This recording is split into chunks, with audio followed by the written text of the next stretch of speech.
Olá, queridos irmãos, queridos alunos do curso Sabedoria Prática para a Vida. Quem está falando, uma vez mais, é o pastor Ronaldo Guedes Bezerra, da Igreja Evangélica Avivamento Bíblico no Tucuruvi, em São Paulo. Esta é a nossa aula número 17 e hoje, com a permissão de Deus, nós vamos estudar o capítulo 16 do livro de Provérbios. Então, vamos lá. Versículo 1 do capítulo 16 diz o seguinte: O coração do homem pode fazer planos, mas a resposta certa dos lábios vem do Senhor, não é? Olha aí que provérbio interessante. O coração do homem pode fazer planos, pode fazer seus planos, mas a resposta certa, né, a resposta definitiva dos lábios vem do Senhor. Eu vou ler esse mesmo versículo na linguagem de hoje. Diz assim: As pessoas podem fazer seus planos, porém é o Senhor Deus quem dá a última palavra. Então, você pode fazer os seus planos, você até deve fazer os seus planos, mas nós temos que ter ciência, não é, de que quem dá a última palavra em relação aos nossos planos é o Senhor, né?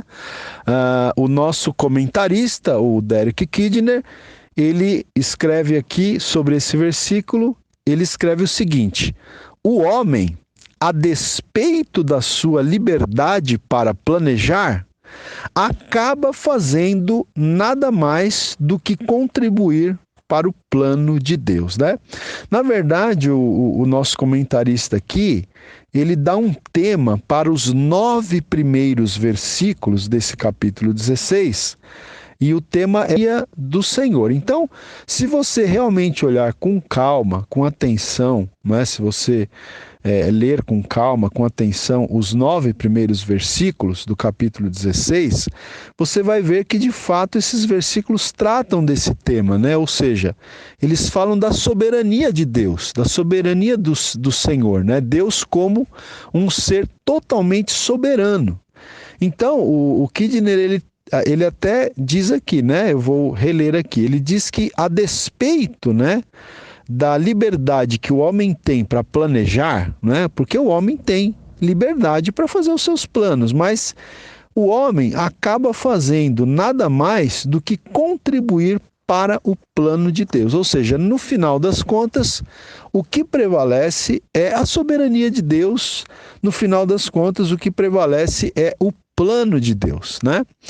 Então, é isso. Vamos lá, versículo 2. Versículo 2 diz o seguinte: Todos os caminhos do homem são puros aos seus olhos, mas o Senhor pesa o espírito, né? Então, todos os caminhos do homem, né, aos próprios olhos do homem, são caminhos puros, mas o Senhor pesa o espírito, ou seja, o Senhor, ele pesa as motivações dos corações, né? Deus conhece o íntimo, Deus conhece o que vai lá no mais profundo da alma, no mais profundo do interior do ser humano, e o Senhor pesa, né?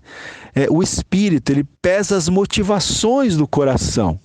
Eu vou ler na linguagem de hoje, esse verso 2, diz assim: Você pode pensar que tudo o que faz é certo, mas o Senhor julga as suas intenções, né? Olha aí, você pode pensar que tudo o que você faz é certo ou está certo, mas o Senhor Deus, ele julga as suas intenções, ele julga as motivações mais, né, interiores aí do nosso coração, ok?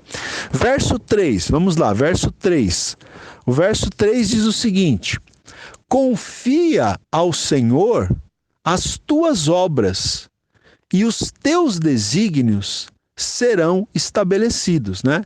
Então, se você quer que os seus desígnios, os seus planos, aquilo que você tem planejado, que isso dê certo, que isso seja estabelecido, então você deve fazer o que diz a primeira parte do versículo, né? Confiar ao Senhor as tuas obras. Então, confia ao Senhor as tuas obras, e aí os teus desígnios serão estabelecidos, né?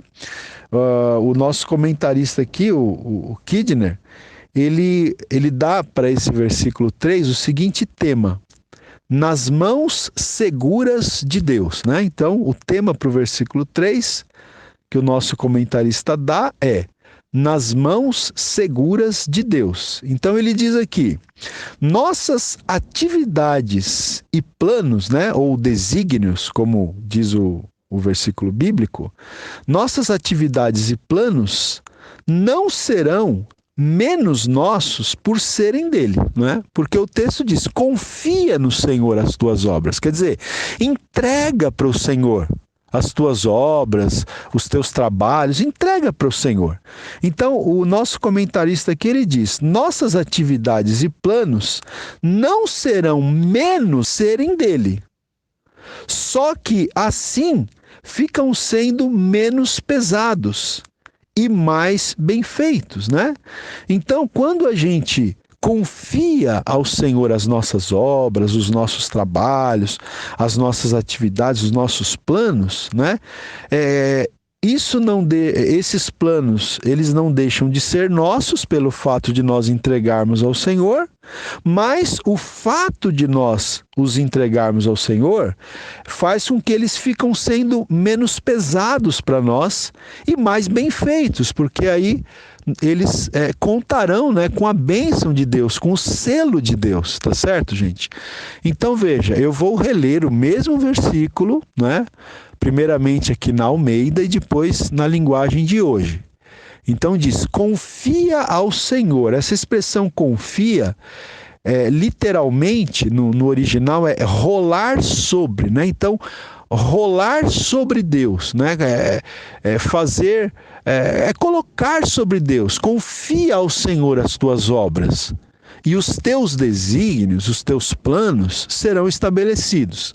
Na linguagem de hoje diz: peça a Deus que abençoe os seus planos e eles darão certo, né? Então, olha aí. Peça a Deus que abençoe os seus planos e eles darão certo. Muito bem, versículo 4. Versículo 4 diz assim: o Senhor fez todas as coisas para determinados fins, e até o perverso para o dia da calamidade, né? Então, como eu disse no princípio, esses versículos aqui, esses 9 primeiros versículos, eles falam da soberania de Deus. Esse versículo, ele ressalta a soberania de Deus, né? Ele diz que o Senhor fez todas as coisas para determinados fins, né? Com as suas respectivas finalidades. E até o perverso, né, foi feito para o dia da calamidade. Eu quero ler um comentário aqui, um comentário de rodapé da Bíblia de Estudo de Almeida, que diz o seguinte, que o sentido aqui desse versículo, né, ou um dos sentidos, uma das aplicações, é a seguinte: nem sequer o perverso pode fugir dos fins ou propósitos divinos, né? Ninguém pode fugir dos fins ou dos propósitos divinos, não é? Nem mesmo o perverso poderá fugir, né, das finalidades ou dos propósitos divinos. Vamos lá, versículo 5. Versículo 5 diz assim: abominável é ao Senhor todo arrogante de coração. É evidente que não ficará impune, né? Então, meus queridos, veja, o nosso comentarista, ele diz o seguinte, que o orgulhoso é colocado entre os piores pecadores em Provérbios, né? Então, no livro de Provérbios, o orgulhoso, ele é descrito como um dos piores pecadores, né? Ou seja, o orgulho como um dos piores pecados. Tanto que esse versículo 5 que eu acabei de ler diz justamente isso, né? Abominável, veja, abominável é uma coisa que Deus detesta, né? Abominável é ao Senhor todo arrogante de coração. A pessoa arrogante de coração, a pessoa orgulhosa, a pessoa autossuficiente, ela abomina ao Senhor. O Senhor abomina esse tipo de comportamento. E o versículo diz que é evidente que esse tipo de pessoa não vai ficar impune, não vai ficar sem punição, não é? Na linguagem de hoje diz: o Senhor detesta todos os orgulhosos. Eles não escaparão do castigo, de jeito nenhum, né? Então, os orgulhosos que o Senhor detesta, eles não escaparão do castigo de jeito nenhum. Vamos lá, versículo 6. Versículo 6 diz assim: pela misericórdia e pela verdade se expia a culpa, e pelo temor do Senhor os homens evitam o mal, não é? Então veja, pela misericórdia que o homem demonstra e pela verdade, né? Pela misericórdia e pela verdade, quer dizer, pela misericórdia que a pessoa demonstra e pela verdade, né? Por ter uma vida construída na verdade, uma vida aberta, uma vida que não tem nada a esconder. Então, pela misericórdia e pela verdade se expia a culpa, né? A culpa é expiada, o pecado é perdoado.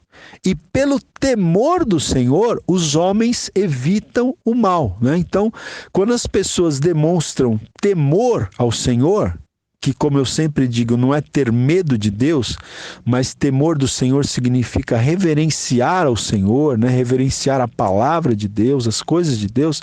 Então, pelo temor do Senhor, não é? Os homens evitam o mal. As pessoas vão evitar o mal sobre as suas vidas se tiverem temor ao Senhor. Versículo 6 da linguagem de hoje. Olha, quem é bom e fiel recebe o perdão do seu pecado, né? Conforme a primeira parte do versículo que eu li agora há pouco na Almeida. Aqui na linguagem de hoje diz: quem é bom e fiel, né? Lá diz: pela misericórdia e pela verdade. Aqui diz: quem é bom e fiel recebe o perdão do seu pecado. E quem teme o Senhor escapa do mal, né? Quem teme o Senhor escapa do mal. Versículo 7 agora, vamos para o versículo 7. O versículo 7 diz assim, olha que interessante: sendo o caminho dos homens agradável ao Senhor, este reconcilia com eles os seus inimigos, né? Então esse texto ele está dizendo que se o caminho das pessoas for agradável ao Senhor, se o Senhor se agradar do caminho das pessoas, o próprio Senhor vai agir no sentido de que essa pessoa, né, que anda de uma forma agradável, se reconcilie até mesmo com seus inimigos, né? Eu acho esse versículo muito interessante, porque nós devemos evitar, não é, meus queridos irmãos, termos inimigos, né? Mas a gente sabe que no decorrer da vida, né, você vai vivendo muitos anos, você vai tendo aquelas pessoas que terminam tendo problemas de relacionamento, às vezes até se tornam nossos inimigos, infelizmente, né? Mas aqui o texto diz que se o nosso caminho for agradável ao Senhor, o Senhor vai agir no sentido de que Ele mesmo, né, vai agir no sentido de que nós possamos nos reconciliar até mesmo com os nossos inimigos, né? Veja, o versículo 7, na linguagem de hoje, diz assim: se a nossa maneira de viver agrada a Deus, Ele transforma os nossos inimigos em amigos. Olha que interessante, não é? Se a nossa maneira de viver agrada a Deus, então o próprio Deus vai, não é, agir no sentido de transformar os nossos inimigos em amigos. Ok? Muito bem. Versículo 8 diz assim: melhor é o pouco, havendo justiça, do que grandes rendimentos, com injustiça, né? Então é melhor você ter pouco e você ter conquistado esse pouco de maneira justa, de maneira honesta, de maneira íntegra, do que grandes rendimentos com injustiça. Vou ler o verso 8 na linguagem de hoje. Diz assim: ser honesto e ter pouco é melhor do que ter muito lucro com desonestidade, né? Então, ser honesto e ter pouco, né? É melhor você ter pouco e ser honesto do que você ter muito lucro com desonestidade. Aula 17, áudio 2. Versículo 9, agora, vamos para o versículo 9. Diz assim, olha: o coração do homem traça o seu caminho, mas o Senhor lhe dirige os passos, né? Então veja como até esse versículo 9, né, trata-se muito da questão realmente da soberania de Deus, né? Porque esse versículo 9, ele diz que o coração do homem traça o seu caminho, né? Quer dizer, o homem pode até traçar, planejar o seu caminho, mas o Senhor lhe dirige os passos, né? No final das contas, quem vai dirigir os passos do homem é o Senhor. Esse versículo 9, ele está muito assim em sintonia com o versículo 1, né? Que nós também já explicamos, mas eu vou ler o versículo 9 na linguagem de hoje. Diz assim, olha: a pessoa faz os seus planos, mas quem dirige a sua vida é Deus, o Senhor. A pessoa faz os seus planos, mas, no final das contas, né, quem dirige a sua vida é Deus, o Senhor. Versículo 10. Bom, antes de ler o versículo 10, eu quero dizer, né, que o nosso comentarista aqui, o Derek Kidner, ele agrupa os versículos de 10 a 15, não é?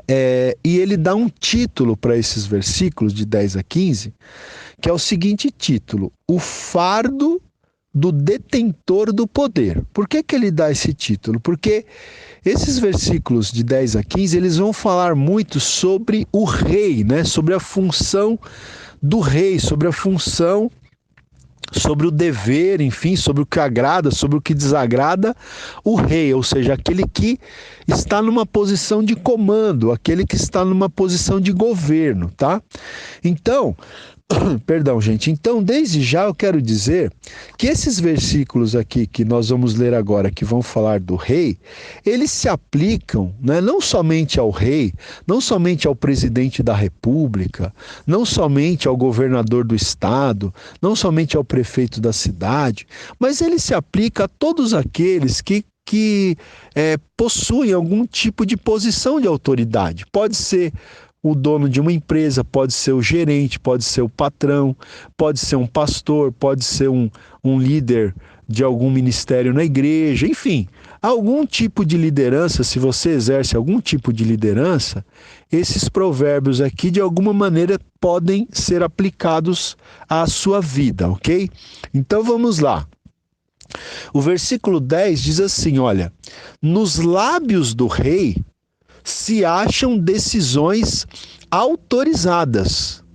No julgar, não transgrida, pois, a sua boca, né? Então, o que esse provérbio está dizendo? Olha, que nos lábios do rei se acham decisões autorizadas. Ou seja, o rei, ele tem autoridade para tomar as decisões que ele precisa tomar. Portanto, no julgar, não transgrida a sua boca, né? Ou seja, já que o rei tem tanta autoridade para tomar decisões, ele tem que tomar as decisões com justiça. Ele tem que tomar as decisões com sabedoria, com prudência. Ele não pode, usar da sua autoridade, do seu poder, para ser um déspota, para ser um opressor, para ser um... O rei, ele tem o poder de tomar decisões. Então, ao julgar, ele não pode ser um transgressor, né? Ou seja, esse versículo ele fala da responsabilidade do rei não é? Em exercer a sua autoridade. E isso se encaixa, se aplica para qualquer tipo de liderança, né? Se você é um líder, né? No meu caso, por exemplo, eu sou, pela misericórdia de Deus, eu sou um pastor. Eu tenho uma autoridade que Deus me deu para liderar uma igreja, mas eu não posso usar essa autoridade do jeito que eu quero. Eu tenho que usar essa autoridade com responsabilidade, não é? Com justiça, com sabedoria e com prudência, tá certo? Então o Derek Kidner, ele diz o seguinte aqui, ó, ele diz que este provérbio, né, este provérbio, versículo 10, relembra o rei daquilo que é exigido da parte dele, né? Então, a pessoa que ocupa autoridade, a pessoa que ocupa a posição de autoridade, ele não tem apenas privilégios, ele tem também muitas responsabilidades, né? Às vezes as pessoas acham que ocuparam uma posição de autoridade é apenas privilégio. Muito pelo contrário, eu acho que as responsabilidades são até muito maiores do que os privilégios, não é? Vamos seguir aqui, o versículo 11 diz assim, olha: peso e balança justos pertencem ao Senhor, obra sua são todos os pesos da bolsa. Eu acho que para a gente entender melhor o versículo 11, a gente precisa ler aqui a linguagem de hoje, que diz assim, olha: o Senhor fez os pesos e as medidas, por isso quer que sejam usados com honestidade, né? Então, até aqui o Derek Kidner, ele dá o seguinte título para esse versículo 11, ele dá o título Deus e o comércio, né? Por quê? Porque no comércio, muitas vezes, se usa, né, a balança, o peso, né, as medidas, né? Então, esse texto está dizendo que o Senhor fez os pesos e as medidas. Por isso, o Senhor quer que os pesos e as medidas sejam usados com honestidade, né? Isso aqui, gente, serve tanto literalmente, né, para aquela pessoa que vai pesar um produto, uma pessoa que que vende um bolo, que vende 3 quilos de bolo, não pode vender, não pode dizer que vai vender 3 e entregar 2, né? Ou o feirante lá que tem a balança, que vai pesar a quantidade de laranja que vai vender, ou de algum legume, enfim. Não pode haver desonestidade, né, nos pesos e nas medidas. Agora, isso aqui pode ter um sentido muito mais amplo. O que o versículo quer dizer é que nós temos que ser pessoas justas, né? Até mesmo quando a gente vai analisar o comportamento de uma pessoa, a gente precisa, por assim dizer, usar pesos e medidas honestos, né? A gente não pode ser desonesto, a gente tem que ser honesto, a gente tem que procurar ser imparcial, nós não podemos ser parciais, né? E isso aqui se aplica, obviamente, a todas as pessoas, mas se aplica muito à liderança, já que está no contexto desses versículos que falam, né, sobre os reis. Então, eu creio que esse princípio aqui da honestidade nos julgamentos, no uso das balanças, das medidas, pode se aplicar muito aos líderes, né? A questão daqueles que estão em posição de liderança, que precisam ser sempre imparciais, buscar ser o mais justo possível, né? Buscar ser o mais justo possível no tratamento com as pessoas, ok? Vamos lá, seguindo aqui agora o versículo 12. Eu vou ler os versículos 12 e 13 juntos, porque eles formam um par aqui de versículos, né? Então vamos lá, olha, versículos 12 e 13 dizem o seguinte: a prática da impiedade é abominável para os reis, porque com justiça se estabelece o trono. Os lábios justos são o contentamento do rei, e ele ama o que fala coisas retas, né? Então veja, gente, vamos lá. A prática da impiedade, diz aqui o texto, é abominável para os reis. Então, para aqueles reis, para aqueles governantes, para aqueles líderes que são pessoas justas, que são pessoas íntegras, que são pessoas honestas, a prática da impiedade é abominável, né? A não ser que seja um governante corrupto, né? Mas para aqueles que são íntegros, a prática da impiedade é abominável para os reis e, portanto, para aqueles que estão em posição de liderança. Por quê? Porque com a justiça se estabelece o trono, né? É com a justiça que vai se estabelecer um país, que vai se estabelecer uma nação, que vai se estabelecer uma igreja, que vai se estabelecer uma instituição. É com justiça, não é com injustiça. Com injustiça não se chega a lugar nenhum. E o versículo 13 diz que os lábios justos são o contentamento do rei, né? Então o rei, ele se alegra com lábios justos. E ele, o rei, ama o que fala coisas retas, né? Então o bom líder, o líder íntegro, ele se alegra, não é? Ele se alegra com pessoas que têm lábios justos. Ele ama o que fala coisas retas, né?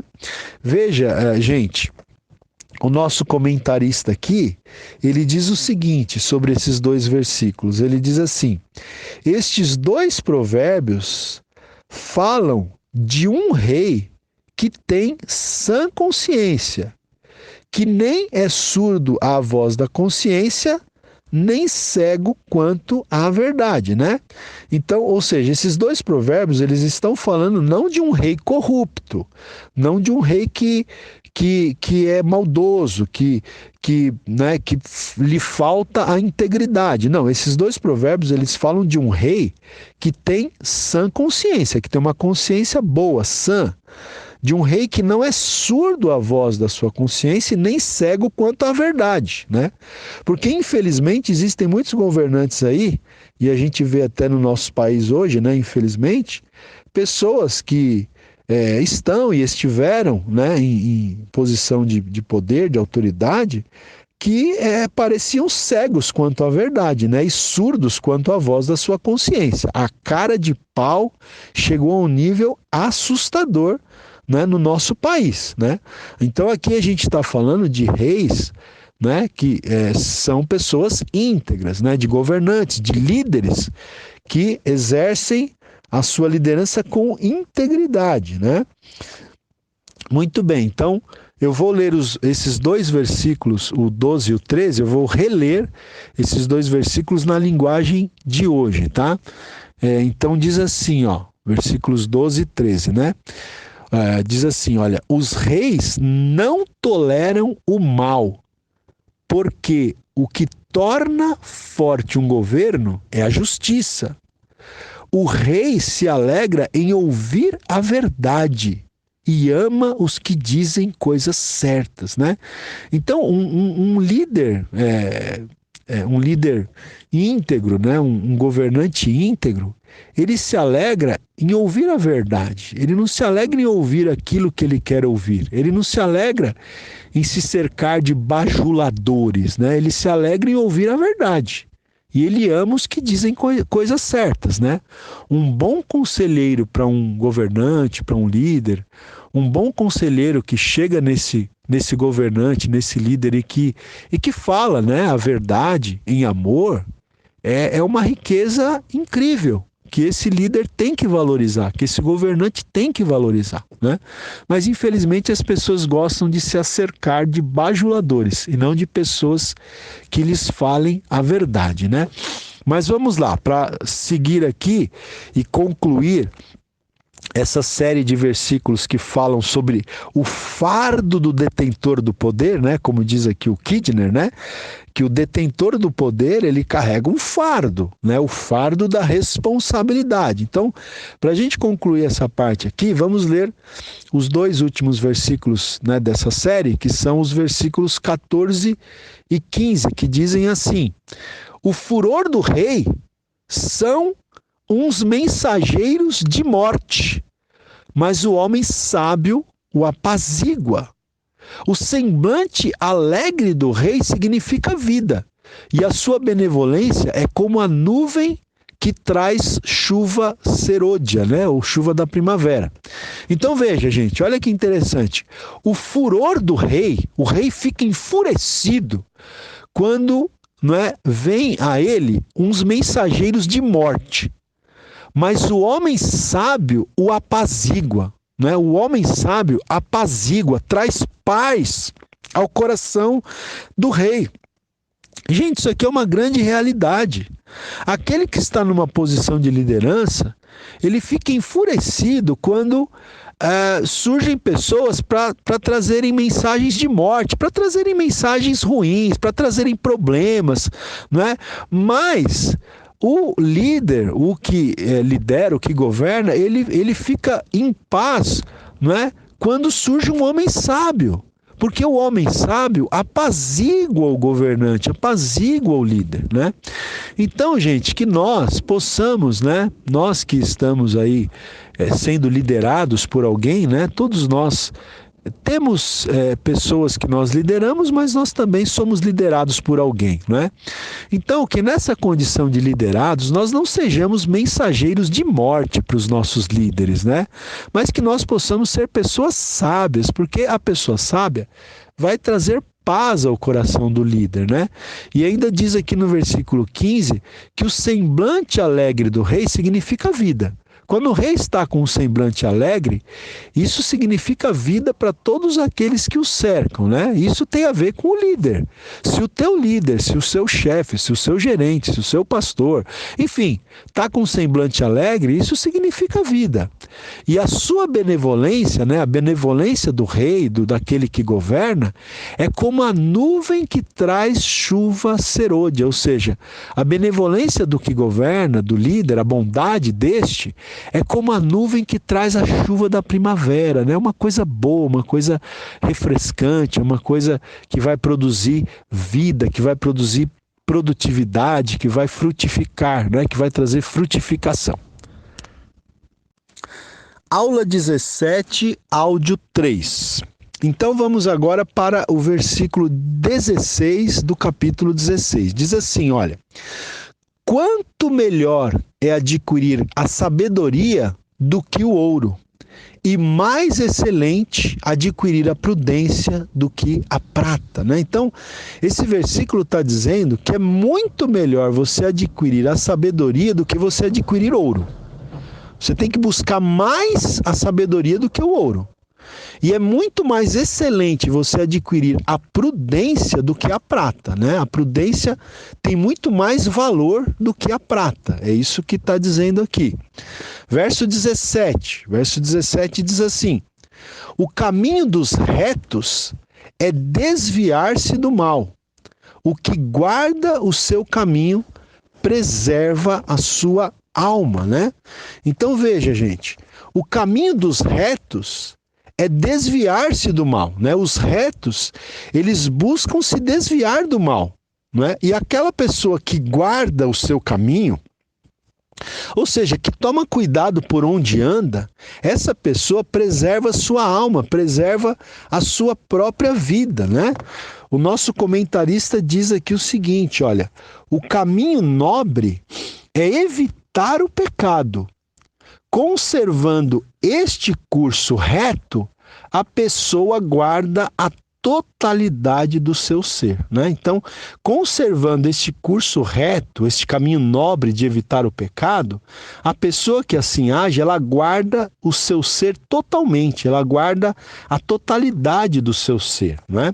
Vamos ler o versículo 17 na linguagem de hoje, ó. Diz assim: as pessoas honestas se desviam do caminho do mal. Quem tem cuidado com a sua maneira de agir, salva a sua vida. Olha que frase boa, né? Quem tem cuidado com a sua maneira de agir, salva a sua vida, salva a sua própria vida, ok? Verso 18, agora nós vamos ler,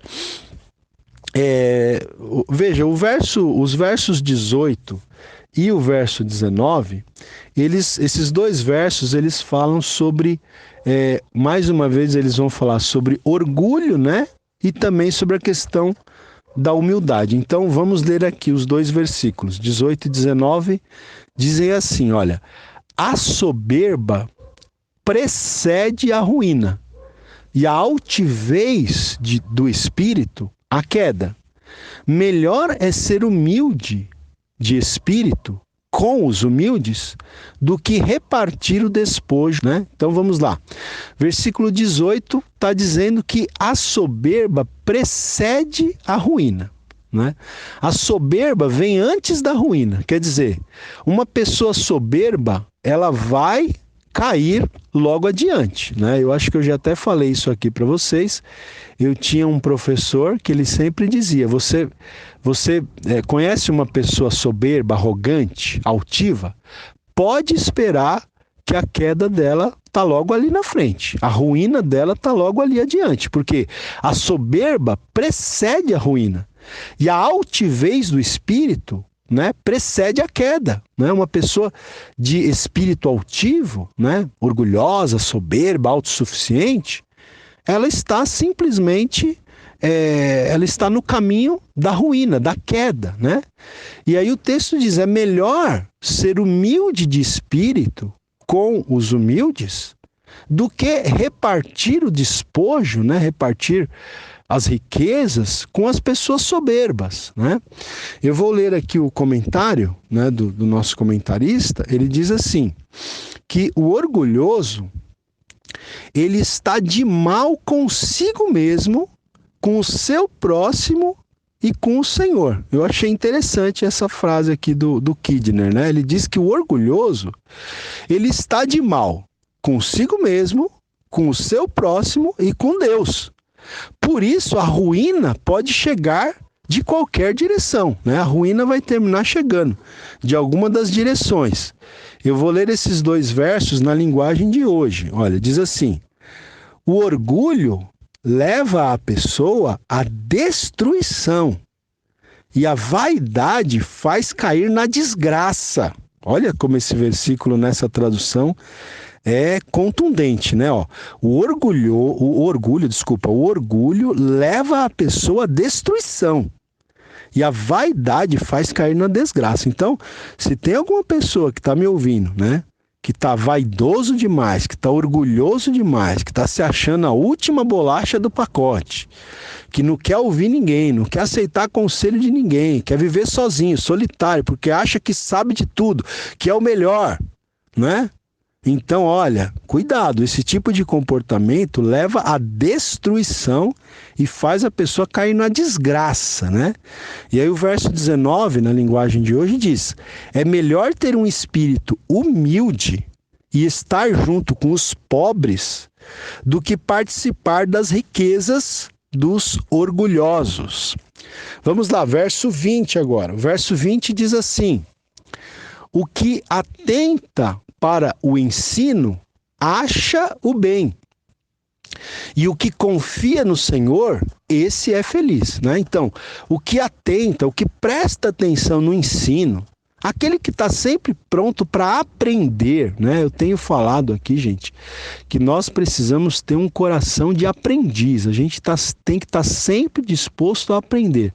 Se você abrir o seu coração, você vai poder aprender em todas as situações, com todas as pessoas, até com pessoas que não tiveram tanto estudo, né? Você pode aprender. As pessoas sempre têm algo para nos ensinar. Basta a gente ter um coração de aprendiz, né? Então, aquele que atenta, aquele que presta atenção para o ensino, esse vai achar o bem. E o que confia no Senhor, né? Que coloca a sua confiança no Senhor, esse é feliz. Eu vou ler esse mesmo verso 20 na linguagem de hoje. Diz assim, olha, quem presta atenção no que lhe ensinam terá sucesso. Quem confia no Senhor será feliz, né? Olha que interessante essa tradução, né? Quem presta atenção no que lhe ensinam terá sucesso. Então, se você quer ter sucesso, né, no seu relacionamento com Deus, no seu matrimônio, na criação dos seus filhos, no seu trabalho, no seu ministério, se você quer ter sucesso, preste atenção naquilo que as pessoas te ensinam. Tenha a humildade de aprender. Não seja aquele arrogante que acha que sabe de tudo, né?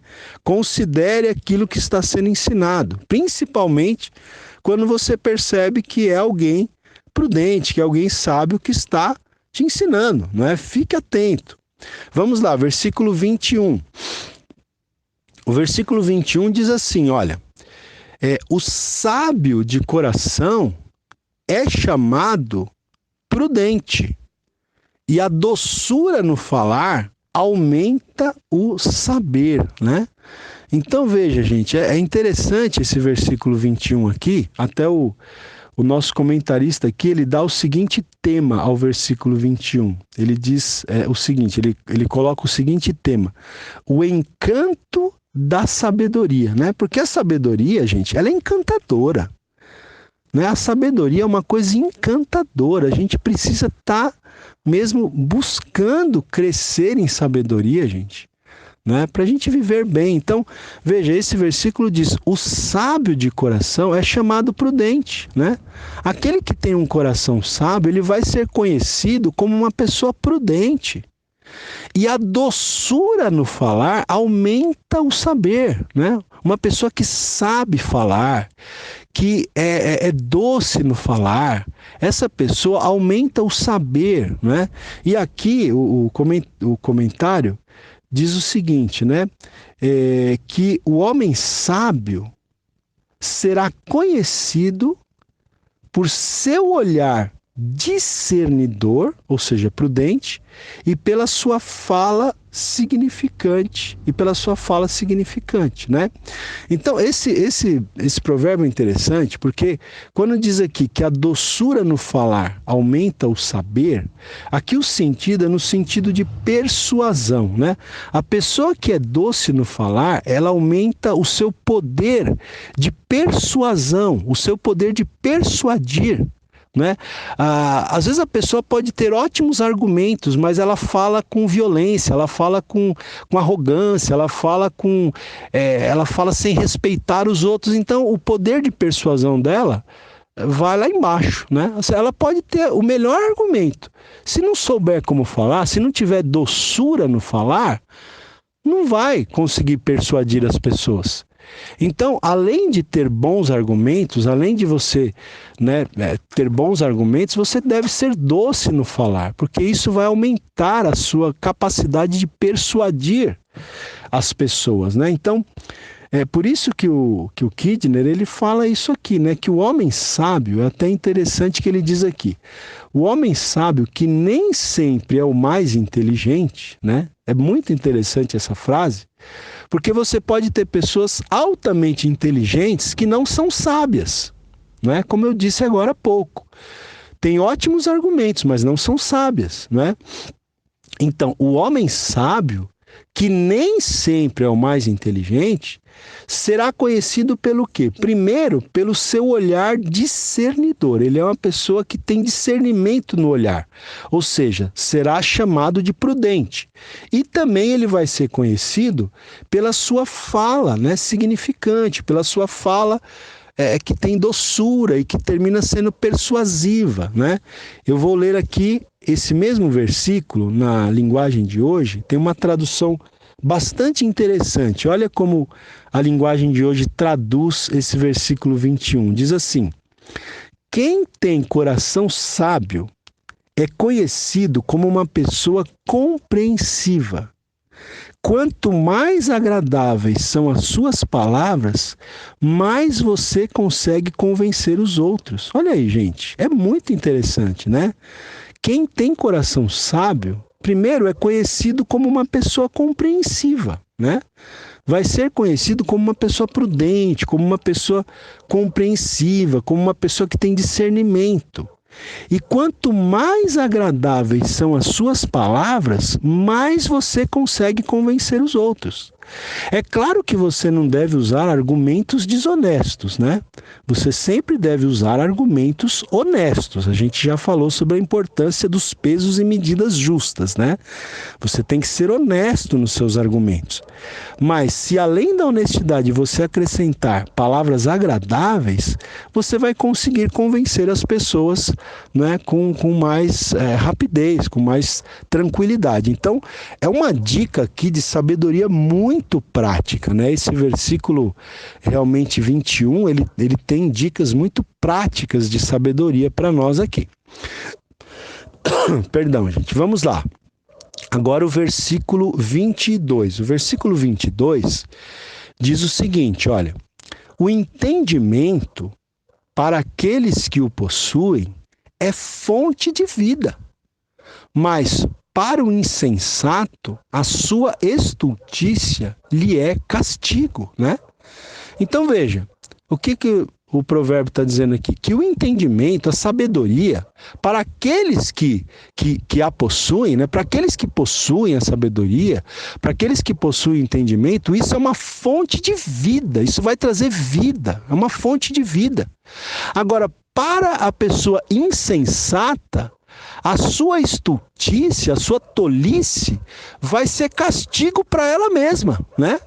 Quer dizer, a tolice, a estultícia do insensato vai ser castigo para o próprio insensato, né? O nosso comentarista, ele diz o seguinte: o tolo prepara uma vara para suas próprias costas, né? É aquele provérbio que a gente sempre repete aqui, né? Que o insensato, ele vai ter a vara castigando, fustigando as costas dele, né? A vara é para as costas do insensato, né?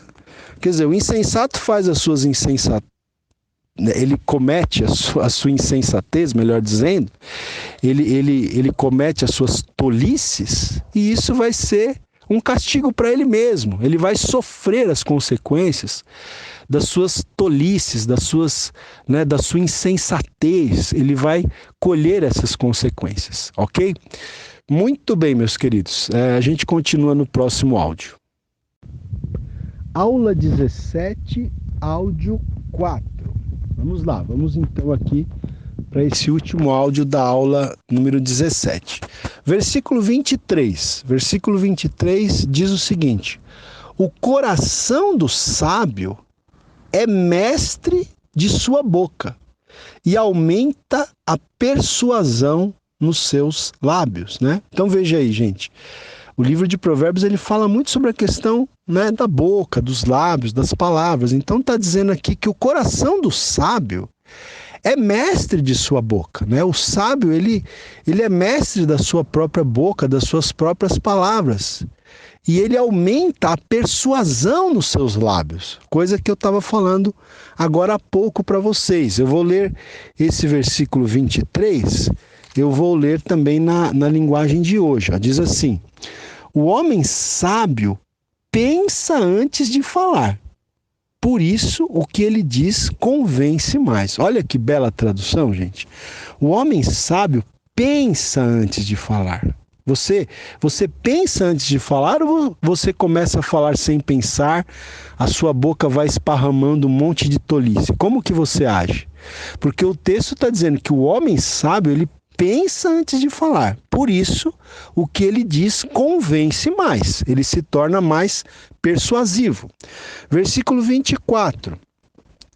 Palavras agradáveis são como favo de mel, doces para a alma e medicina para o corpo. Olha aí, mais uma vez a questão das palavras, né? Palavras agradáveis são como favo de mel. O que é o favo de mel? Uma coisa doce, uma coisa deliciosa, né, gente? Então, nós temos que aprender a usar palavras agradáveis com as pessoas. Porque palavras agradáveis são como favo de mel. Elas são doces para a alma e são medicina para o corpo. Né? As palavras agradáveis, elas podem ajudar uma pessoa a vencer até uma doença, até mesmo de cunho emocional, né? Se nós formos sábios nas nossas palavras, se nós usarmos palavras agradáveis, né? O nosso comentarista diz aqui o seguinte, olha, dizer coisas agradáveis quando podemos é um simples benefício que podemos levar a alguém física e mentalmente, né? Então, dizer coisas agradáveis é um benefício que você pode levar a alguém, né? E que pode trazer para essa pessoa um benefício tanto físico como mental, né? Um benefício emocional, ok? Versículo 25 diz assim: há caminho que parece direito ao homem, mas afinal são caminhos de morte, né? Há caminho que parece direito ao homem, parece ser muito bom, mas no final são caminhos de morte.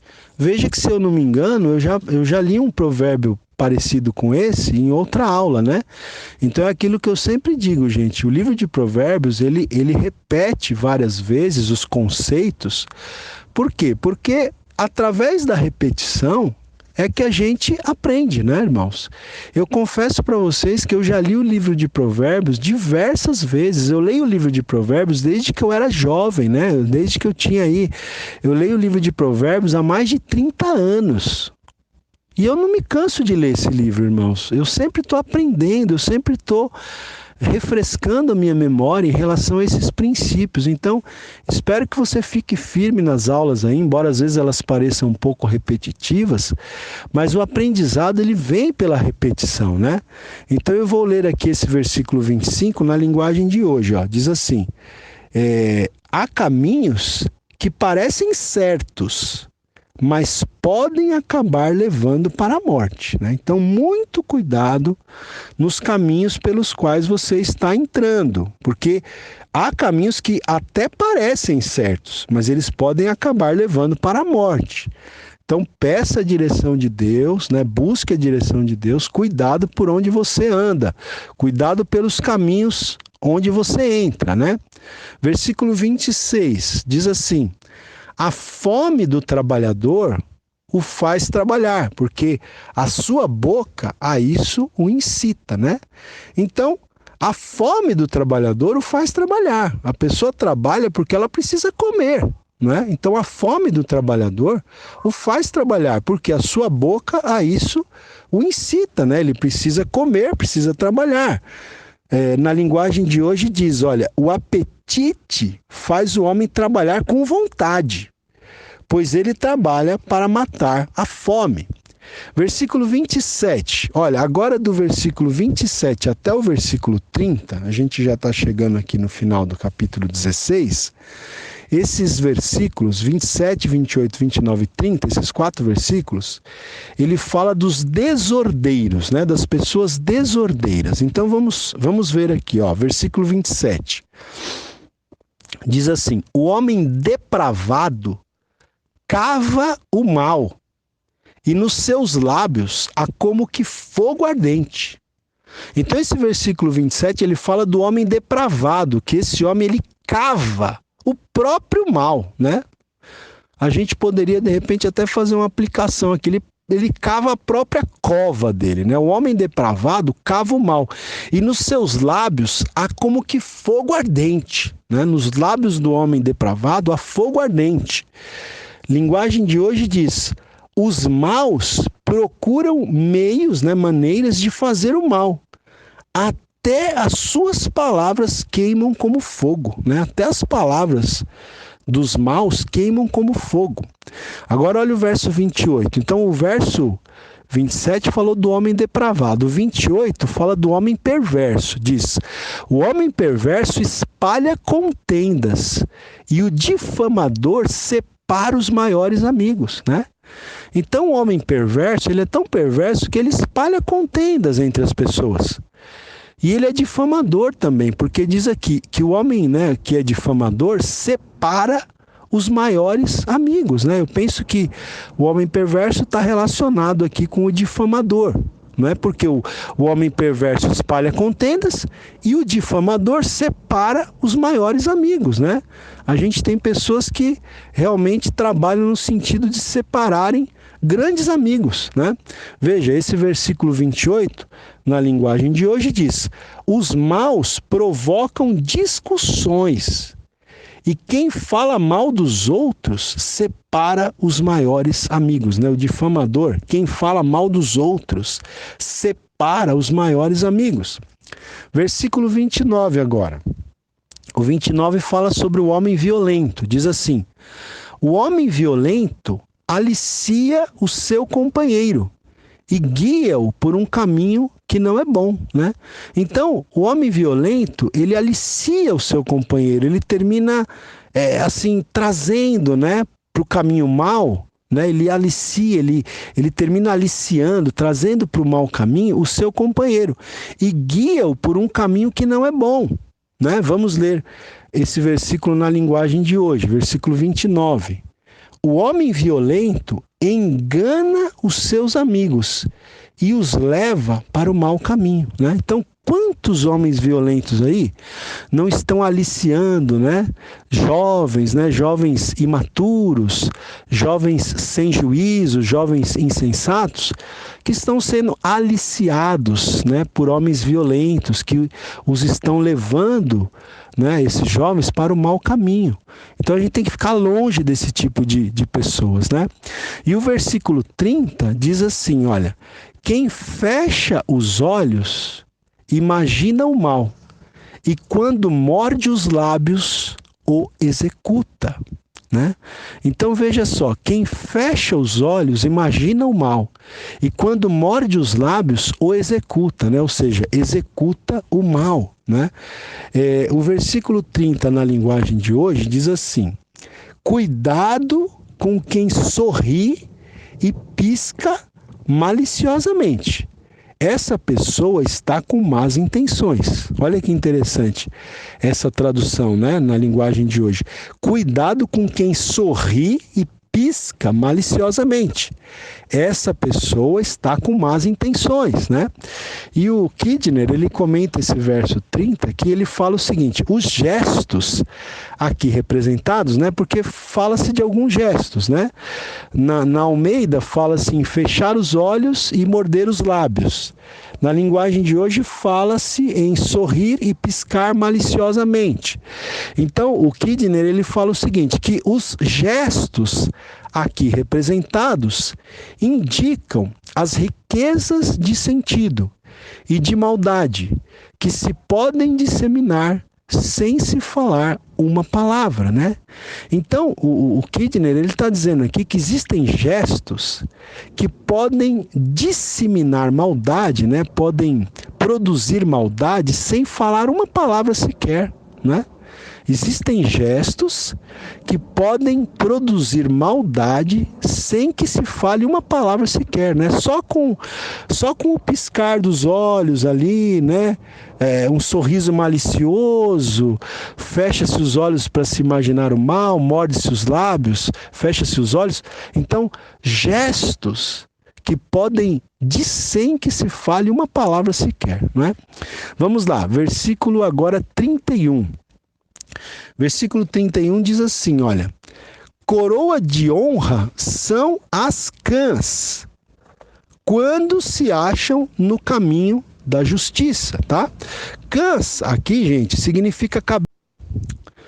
Aula 17, áudio 5. Gente, eu tive um probleminha no último áudio que caiu, então eu vou gravar o finalzinho aqui da aula 17 nesse áudio número 5, tá bom? Então vamos lá, eu estava lendo o versículo 31, que diz: coroa de honra são as cãs, quando se acham no caminho da justiça, né? Então, eu estava dizendo que cãs significam cabelos brancos, tá? Então aqui está dizendo que os cabelos brancos, né? Quando a pessoa chega em certa idade, que tem os seus cabelos brancos, o livro de Provérbios diz que os cabelos brancos são coroa de honra. Isso quando se acham no caminho da justiça, né? Porque tem muitos velhinhos aí que são corruptos também, né? Muitos velhinhos aí que infelizmente andaram no caminho da injustiça, né? Então, nesse caso, os cabelos brancos deles não são coroa de honra. Mas quando uma pessoa anda no caminho da justiça, né? os seus cabelos brancos são uma coroa de honra, né? Eu vou ler esse mesmo versículo na linguagem de hoje, ó. Na linguagem de hoje diz assim, é um pouquinho diferente, diz assim: uma vida longa é a recompensa das pessoas honestas. Os seus cabelos brancos são uma coroa de glória, né? Então, uma vida longa é a recompensa das pessoas honestas. Então, as pessoas honestas terão como recompensa uma vida longa. E os seus cabelos brancos são uma coroa de glória, tá? Versículo 32 agora. O versículo 32, gente, também é muito interessante, né? Um versículo que eu particularmente gosto muito no livro de Provérbios. Porque o versículo 32 diz assim: melhor é o longânimo do que o herói da guerra, e o que domina o seu espírito do que o que toma uma cidade. Olha, gente, olha que interessante.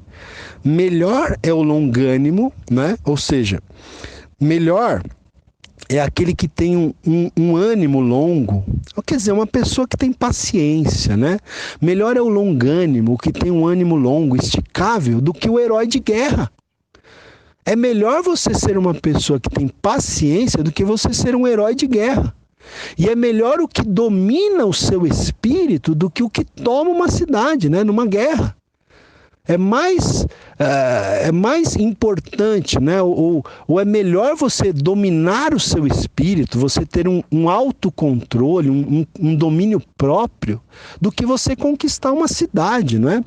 Esse versículo 32, na linguagem de hoje, diz assim: vale mais ter paciência do que ser valente. É melhor saber se controlar do que conquistar cidades inteiras. Olha só, vou reler. Vale mais ter paciência do que ser valente.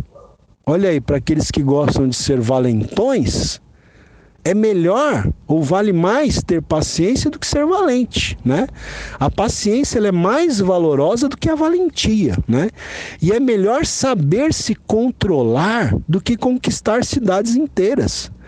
Você pode conquistar uma cidade inteira, mas se você não souber se controlar, né? Você perdeu, vamos dizer assim, né? E aí, para a gente encerrar aqui o último versículo, versículo 33, diz assim: a sorte se lança no regaço, mas do Senhor procede toda decisão, né? Então, a sorte se lança no regaço, no colo. Essa palavra pode ser traduzida por colo. Então, a sorte se lança no regaço, no colo, mas do Senhor procede toda a decisão, né? Então, enfim, esse capítulo ele fala bastante da soberania de Deus, né? No final das contas, quem decide é Deus. A última palavra é de Deus, né? Esse versículo 33, numa outra tradução, ela é traduzida na nova tradução da Bíblia Viva, né? Traduz assim: podemos pensar que decidimos as dúvidas lançando sorte, mas é o Senhor que controla o resultado. Podemos pensar que decidimos as dúvidas lançando sorte, mas é o Senhor, no final das contas, é o Senhor que controla o resultado das coisas. Ok, meus queridos? Então, terminamos aqui a aula número 17. Deus abençoe a sua vida e até a próxima aula, permitindo Deus.